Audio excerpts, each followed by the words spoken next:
and make sure to have your bike checked regularly so it is in good condition and as safe as can be for you. All right, thank you so much everybody for joining in, and hopefully you're enjoying those fun facts that we just put out. And we're going to get started with our story, A Bike Like Sergio's. And this one is written by Mary Beth Boats, and it is illustrated by Noah Z. Jones.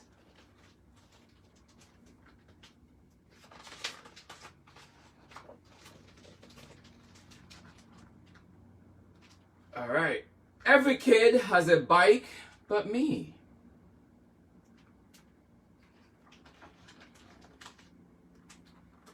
Sergio rides his new one while I run alongside, out of breath.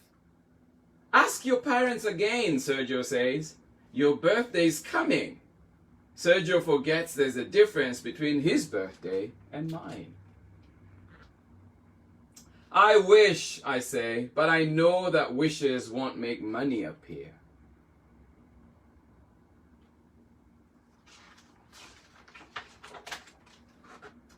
At Sunny's grocery, Sergio buys a pack of football cards. I stand in line mad with the bread my mom wants, waiting behind the lady in the blue coat who we see all the time. She steps up to pay and gathers her bags. In the shuffle, her purse tips. $1 floats to the floor. No one sees it. I scoop up the money fast. She's out of the door, but I don't chase her. It's just $1.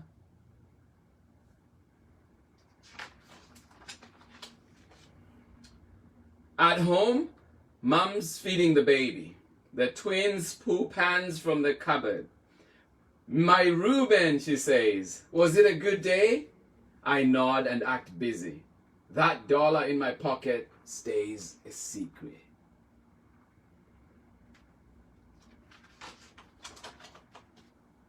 Later, when I'm alone in my room, I fish out the crumpled bill and stare. It is not $1 or even 5 or 10. It is a $100 bill. My hands are shaking. That money is enough to buy a bike like Sergio's. Then I won't have to run. I will be riding too. Dad gets home from work late and tucks in my little brothers. When he gets to me, I squeeze my eyes shut and stay still as a stone.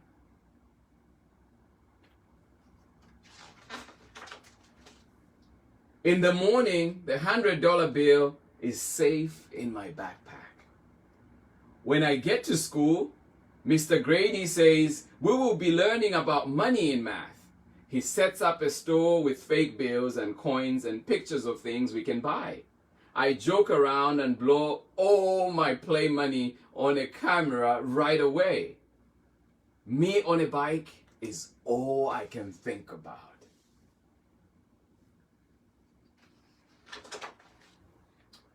We stop at the bike shop after school. Inside, I walk the rows and find one like Sergio's, but silver. Man, you look good on it, Sergio says, and it's true. But I know if I ride home on a bike like that, I will have to tell my parents where I got the money. I will talk to them tonight, I say, and Sergio high-fives me.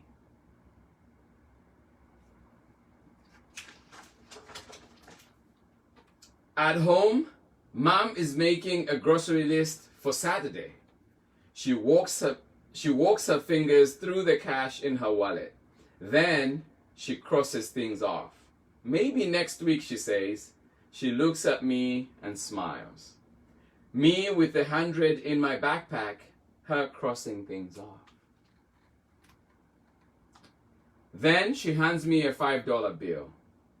On your way home tomorrow, could you pick up an orange juice at Sunny's?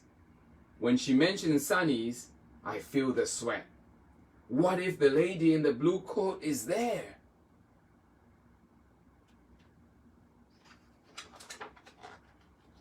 I take my stuff to my room, dump my papers out of my backpack, and that's when I see it. The zipper that was closed is open, just enough, and the money that was there is gone. Heading out the door, I mumble to my mom, "I will be right back."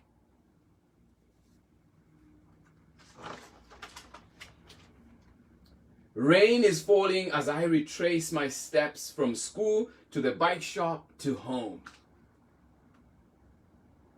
Leaves and money look the same. I can't tell the difference. Rain and tears feel the same. It's nowhere.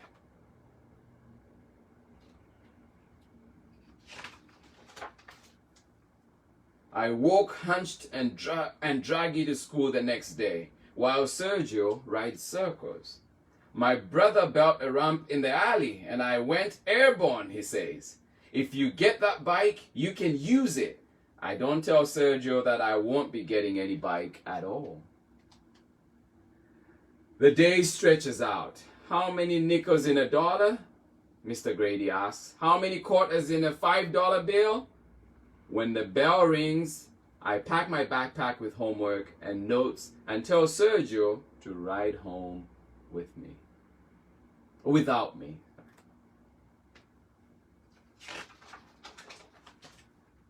With everyone crowding in a hurry, I spot something. The smallest zipper inside, still closed.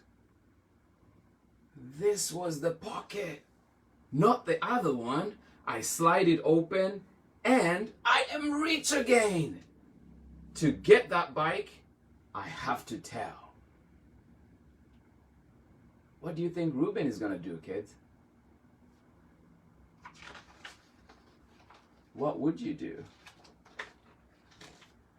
I race to Sunny's as fast as riding and rush to the back of the store for the juice. Someone bumps me, apologizes in a soft voice, and I turn.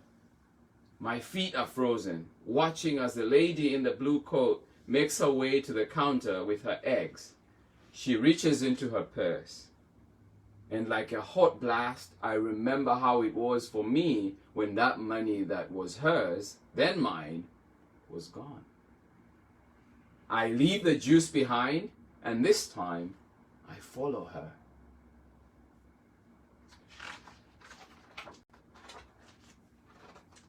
She walks down one street, then another, and past the bike shop. My mouth is dry. "Excuse me," I say. She turns, and we are face to face.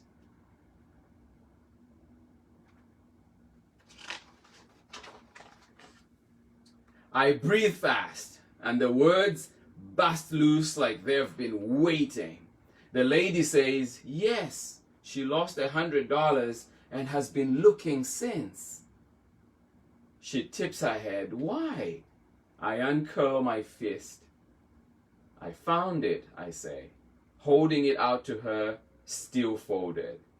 Her face changes from surprised to joyful to soft. She takes my hand in both of hers like a sandwich and asks my name. "Thank you, Ruben," she says. "You have blessed me." I am happy and mixed up, full and empty with what's right and what's gone.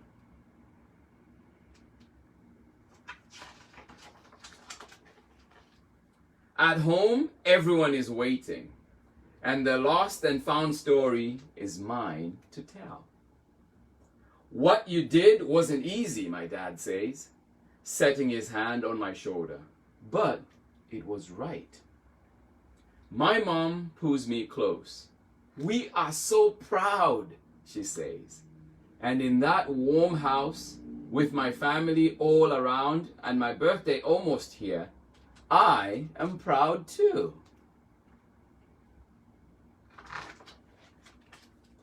The end. Well, kids, I hope you enjoyed that. I certainly did. Yes, sometimes it is hard to do the right thing, but we must always try to do what is right. Just